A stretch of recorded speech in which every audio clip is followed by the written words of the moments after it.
You're pushing us to the limit. And what do I mean by that?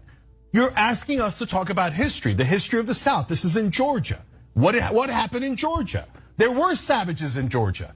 It was the ancestors of the white right-wingers. They were absolute savages. They murdered people, they lynched people, they raped people, they enslaved people. They took babies from their mothers and sold them as property. You want to talk about savages? Your ancestors were the biggest savages the world has ever seen. And so don't you dare call a black man a savage after you murdered him. Don't you dare do that. I'm so sick of African Americans being called violent when the world's worst violence was done to them, not by them, to them, not by them. For God's sake, you want to do racist stereotypes? If it fit anywhere, and it doesn't. But if it fit anywhere, it would certainly fit white right-wingers in the South, who has hundreds of years of history of being savages.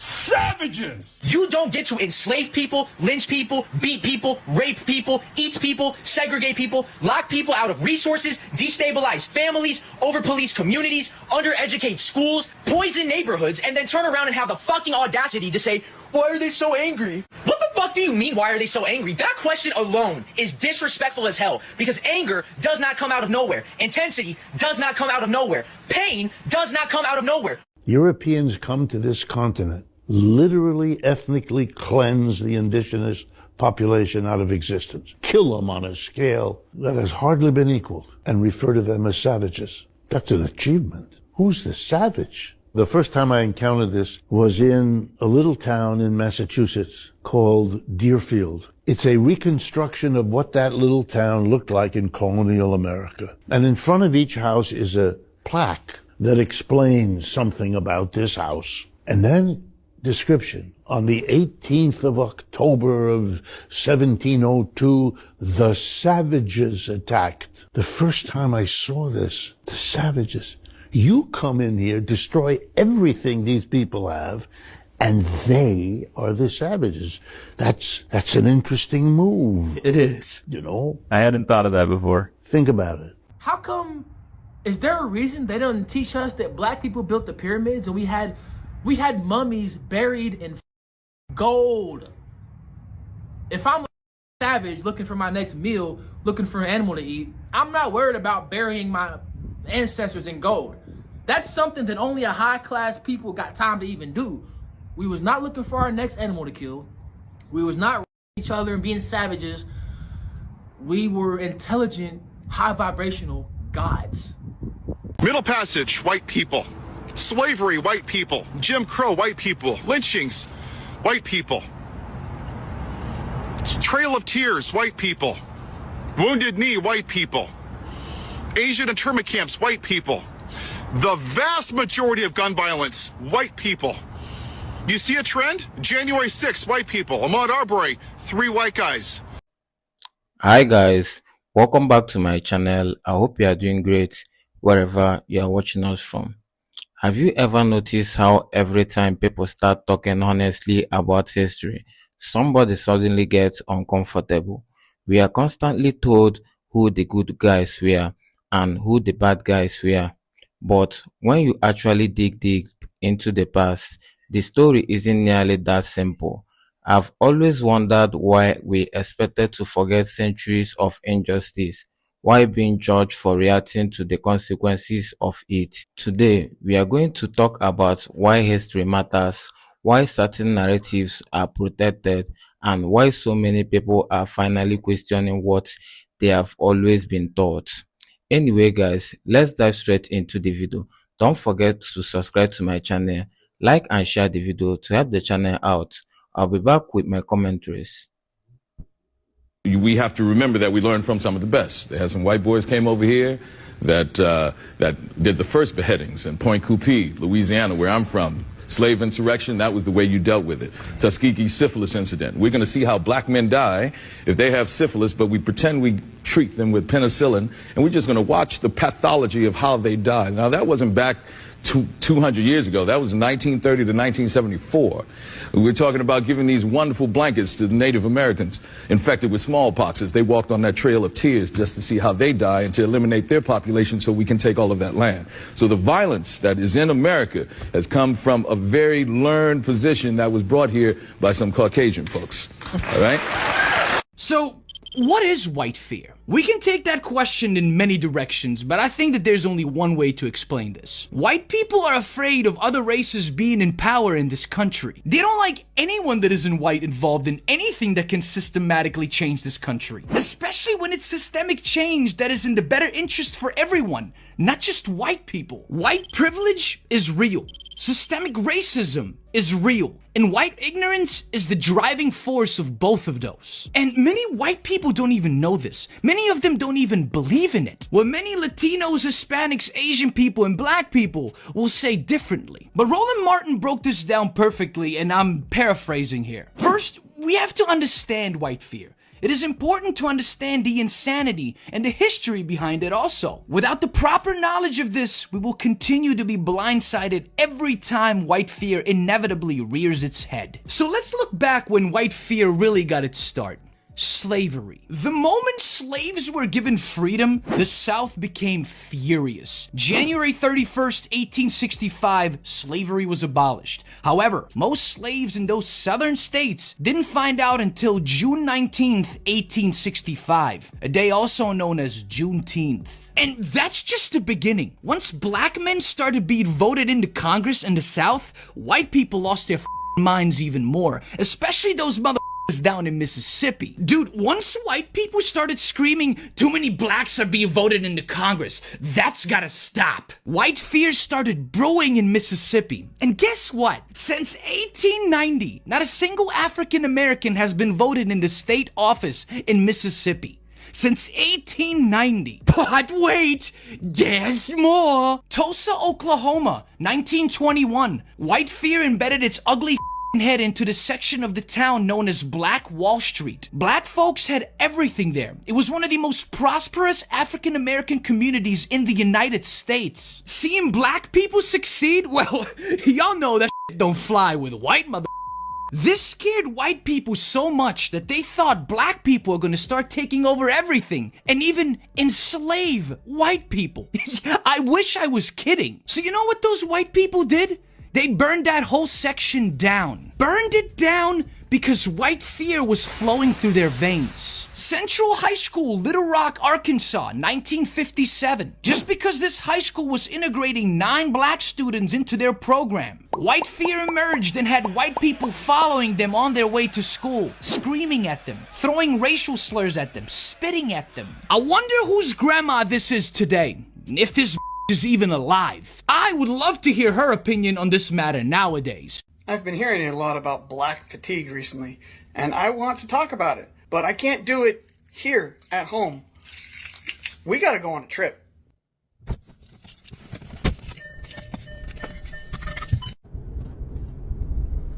So here we are. We are at Plaza Ferdinand VII, and that's a Confederate monument. And you wouldn't know it for looking at it, but this park you see behind me, 2 men were lynched here. Across the street, we have the Pensacola Museum of History. And there's a little sign right over there, remembering votes for women, that somebody spoke here. And despite how beautiful this park looks, calm and serene, 2 men hung from lampposts. Not these ones, because the lampposts have changed since their deaths. There are all kinds of signs and monuments at this park. We have the excavation of a British fort, map of downtown Pensacola, statue dedicated to President Jackson, plaques commemorating a trail, big old cannons pointing to nothing, fun signs on the trash can to remind people to throw away their trash, dance moves, but absolutely nothing commemorating the deaths that happened here. Oh, but Ben, that happened so long ago. Tell that to this guy. His aunt, Lily Davis, was unalived by somebody. And the man that they captured, Leander Shaw, never saw his day in court. Why? Because he was dragged here to this park and hung from one of the lampposts. That woman's niece was also here, even though this happened over 100 years ago. Her niece and nephew were here protesting What were they protesting? They were protesting that the Equal Justice Initiative was collecting soil from the location of every lynching in the United States, including here in Pensacola. The organizers of that event allowed them to put up a photo of Miss Davis and light a candle in her memory. But despite the fact that Leander Shaw never saw a day of court, they still think he was guilty. We have no idea if he did this or not. So all of you out there complaining about black fatigue, I'm tired of this kind of shit. I'm tired of white people complaining about things that happened in the past. I'm tired of white people blaming black people for things that they didn't do or preventing them getting a day in court. We see it today with Carmelo Anthony. He needs to get his day in court. So many white people, especially on this app, they just want to call him guilty and be done with it. Where just a few decades ago, they'd have had no problem collecting a posse so that afterwards they can celebrate. Whiskey for my men and beer for my horses. I really wish people who look like me could remember the words of a wise woman who once said, you should be happy that black people are looking for equality and not revenge. I hope you all have a good day. America's first recipe was deep fried Native Americans. Yes, they used to cut Native Americans up into chunks and dip them in hot frying oil. That was the founding of this country. The entire town smelled like burning flesh. Yes, the real founding history of this country is, like I said, cannibalism. This is why they're trying to take this out of schools. They don't teach this in schools. And this is why you need to grab the book, A People's History of the United States by Howard Zinn. They've been trying to ban this book for a reason, you guys. If you see the orange shopping cart down below, this book is still on sale and it's still available. White people are the only group of people who will label you the aggressor because you refuse to let them disrespect you. 14 years. From 1863 to 1877, look at the progress that black people made attempting to be free, Blacks made great strides achieving political offices, developing private businesses, even setting up dozens of all-black towns. In fact, about it, we had built 60 towns. But white terrorists targeted them for destruction. As in Tulsa, Oklahoma, the first bombs that ever fell in America or on American soil fell on Black Wall Street. Y'all remember Black Wall Street in Tulsa? But white culture is formed in savagery. I also said there isn't a place on God's green earth that they haven't come there and decimated the native inhabitants. There isn't a place. They are murderous savages. That's their culture. They call it conquest. We call it savagery. This is broad history. This is the history of white cultures. When they have the intention to invent a weapon, they don't just invent a weapon that can harm an enemy in one-to-one combat. No. They invent bombs that can decimate entire populations. They invent viruses like smallpox that they spread amongst unvaccinated Native Americans and then decimate their populations. And therefore the Americans, have got a native population which is less than the settler population in certain countries like Argentina. I mean, even a country like Brazil, yes, obviously there are still some native inhabitants there, but their population is less than those who were brought in from Africa as slaves, as well as those who came in as European settlers in the colonial times. So the culture of white people throughout white history, even to this very date, is that of savagery. It's that of inhumane behavior that is normalized to the point where they feel like they're entitled to behave like that. Whites fear violence from us. We do not have a history of killing white people. White people have a history of killing us. See? And what you fear, may I say this, sir? What you fear, and it's a deep guilt thing, that white folks suffer. You are afraid that if we ever come to power, we will do to you and your fathers what you and your people have done to us. And I think you are judging us by the state of your own mind, and that is not necessarily the mind of black people. White supremacists be like, we was conquerors and slave owners and shit. No, your ancestors were illiterate cousin fucking farmers. And the people who you claim to be descended from were also cousin fucking savages that reaped havoc across the world for economic gain. And most pathetically of all, here you are in the 21st century espousing the beliefs of racial hierarchy. You're a modern working class person under the delusions of fraudulent 18th century science. That is genuinely so fucking pathetic. Let's talk about this story out of South Africa because it says everything about hypocrisy and white supremacy. A white farm owner and his workers are on trial for allegedly murdering 2 black women. Women who were unarmed, women who were simply collecting old dairy products. And after they allegedly murdered them, they fed their bodies to pigs. Think about that for a second. They fed their bodies, human beings, to animals. The part that pisses me off the most with this is these are the same kind of people who look at black folks in Africa or America or anywhere else and call us savages. But tell me this, what is more savage than shooting 2 hungry women and then treating their bodies like trash? What's more barbaric than covering it up by feeding their bodies to animals? This isn't just a crime. This is a reflection of a long, ugly history. If you remember, colonizers stole land, they massacred villages, and they called it civilization. Slave masters whipped, raped, and lynched black bodies, and then had church the next morning. Apartheid made people strangers on their own land.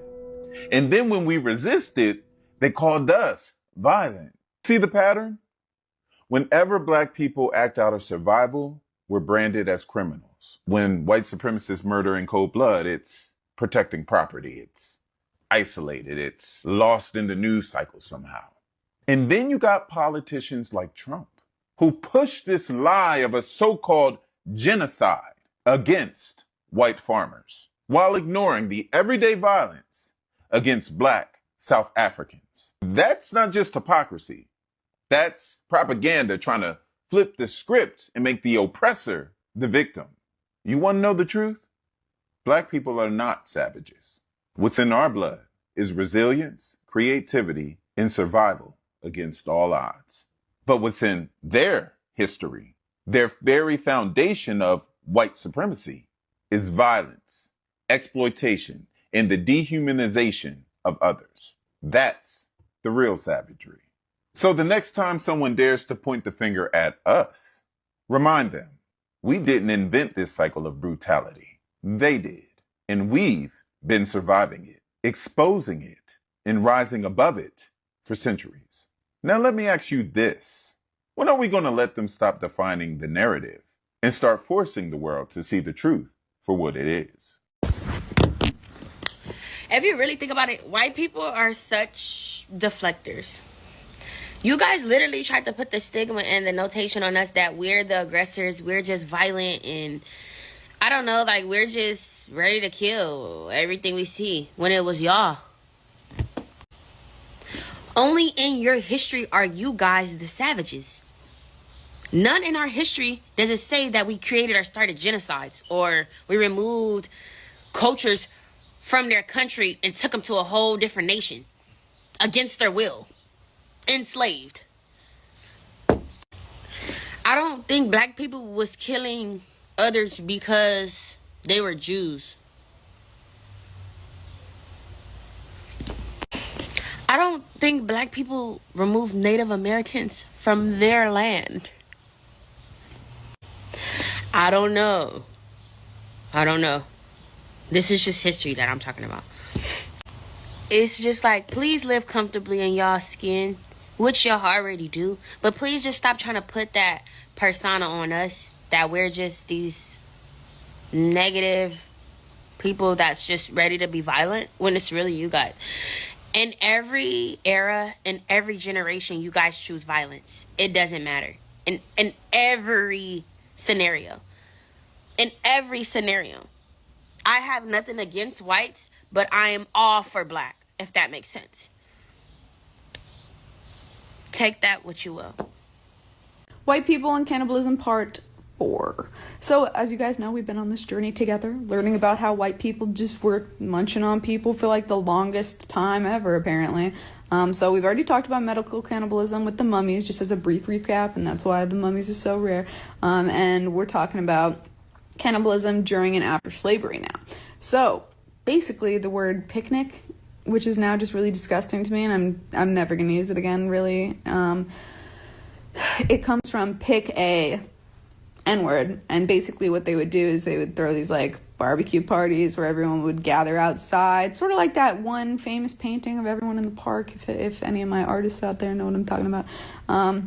And there would be like a lineup of people. They would pick one out. They would do a public lynching, and then after they publicly lynched the individual, they would barbecue them, and like everyone would take a little piece to eat for some reason. When we look around and we see today in our politics a rich white man telling working class white people that their problem is brown people, we need to understand the historical pedigree of that. That is symbolic of the entire history of race and class politics in America. The history of rich white people telling working class and poor white people that their problem are black and brown people. Beginning in the 1600s, that is what happens. Prior to about 1670 or so, there was no such thing as the white race, at least not recognized as such, called as such. That is not what people of European descent were when they were in Europe. They were English, they were Irish, they were Scottish, they were whatever they were. They were not white. Only in the colonies do we become white, and for a very specific reason, because in those early years of the colonial period, where you had white indentured servants, one level above enslaved themselves, and you had African-descended folks, some of them enslaved for life, others indentured servants also in the earliest years of the colonies, those people would often see their interests as being common. They all realized that they were being screwed over by the same landowners, the same elite. They fomented various rebellions, like Bacon's Rebellion in Virginia, others as well. And as a result, the elite in the colonies realized that they had to figure out a way to get the other folks from Europe on their teams. They created this mentality that said, you're now a member of the white race. You're on our team. You're wearing our uniform. Now you're at the end of the bench. You may not get in the game, but you're on our team, you see. So then they start putting white folks, now called, on the slave patrols, right? Didn't really give them any land or any real power except the power to control people of color, which is why folks of color say, and they are right, that modern policing traces to the system of slave patrols and slavery. And we have to be clear on that because that's the history. Right? Whiteness was created to divide and conquer, to create the notion that even though you might not have much, at least you're not black, at least you're not indigenous, at least you're not Mexican, at least you're not Chinese working on the railroads to build the transcontinental economy. You may not have much, but at least you have, as W.E.B. Du Bois said, the psychological wage of whiteness. And it's a trick that was played during the Civil War era on my people in the South, right? Rich folk, landowners in the South telling poor white folks who didn't own anything that they got to go out and fight to preserve the rich man's property in human beings. Fascinating. Why would you do that? Why would I go fight for your property? Well, because you told me that if I don't, these slaves are going to take my job. No, fool, they got your job. That's the point. If you got to charge $1 a day and you can make them work for free because you own them, guess who got the gig, Jack? Not you. When in fact, the system of enslavement was in the long run against the class interest of working class white folks, but they got suckered. Same thing happened in the union movement. You had white labor union folks who didn't want black and brown bodies in their union because it would reduce the professionalism of the craft. No, fool, it'll double the size of your union. And then when you go out on strike, they can't replace your happy ass with the brown folk that you didn't want next to you in the first place. Because when they do replace you with them, then you will blame them, not the elite. See how that works? It's a trick. And it has worked for hundreds of years. It is working on some folk right now. And it is our job to resist that with every fiber. We talk about how ironic it is that the right demonizes people of color when the only time I feared for my life has been around a white man. I get so many hate comments like these few here. Most of the time I just write it off as immature, angry men, but the times that I've genuinely been scared that violence was going to be inflicted upon me have been white men. Not to mention that a lot of domestic violence as well as many mass shootings are committed by white men. There are going to be people in any demographic that commit crimes, but the fact that the right focuses so intensely on the single crime that a person of color commits is so dishonest. Some of the craziest things that have happened to me since I started posting is that I've gotten my account banned because white supremacists mass reported me for being underage which I'm clearly not. They found my phone number and leaked it, so I had to change my phone number. They tried to get me fired by contacting any school in Chicago to see if I worked there. There was even an online page to see who was calling which school. I've literally been called a race traitor and told that I will be lynched along with POC. So no, people of color aren't the problem here. It is white men, and that's why I make the content I do. They prove it to me more and more every single day why it's necessary. Welcome back, guys. One thing I've learned is that history isn't just about the past, it's about explaining the world we are living in today. The problem is that many of us were taught a version of history that skips over uncomfortable truths. We hear about freedom and democracy, but not always about the people who were denied both. Growing up, I often heard stereotypes suggesting that black people are naturally angry, violent, or somehow responsible for the problem in our community. But when you take an honest look at history, you have to ask a different question. Where did those stereotypes come from, and who benefited from it? For generations, entire systems were built on slavery, segregation, discrimination, and unequal treatment. Those things did disappear overnight. They left lasting effects on neighborhoods, schools, wealth, and opportunities. Yet, instead of talking about these realities, it's often easier for some people to point fingers at the people still dealing with the consequences. Another thing that stood out to me is how race has often been used to divide ordinary people. Throughout history, working people who had more in common with each other were encouraged to focus on racial differences instead of questioning those with power and influence. Whether you agree with every historical interpretation or not, it's worth asking why division has been such a rescuing pattern. What's also frustrating is that whenever someone brings up this conversation, they are often accused of being divisive. But acknowledging history isn't about creating guilt, it's about understanding how we got here. You can't solve a problem if you are not willing to talk about how it started. I've also noticed that many people who speak often about this issue face intense backlash. They get attacked online, their words are taken off context, and they are painted as extremists simply for asking difficult questions. That kind of reaction tells me this conversation still makes a lot of people uncomfortable.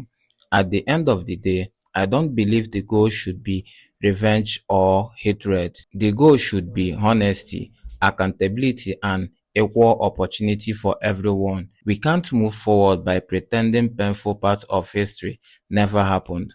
And we certainly can't build trust if people feel their experiences are constantly dismissed. Real progress starts when we are willing to have honest conversations, even when they are uncomfortable. History belongs to us, and understanding it should bring us closer to solutions, not further apart. Anyway, guys, what do you think about this video? Drop your thoughts in the comment section, and don't forget to subscribe to my channel, like and share the video to help the channel out. See you in my next video. For now, peace.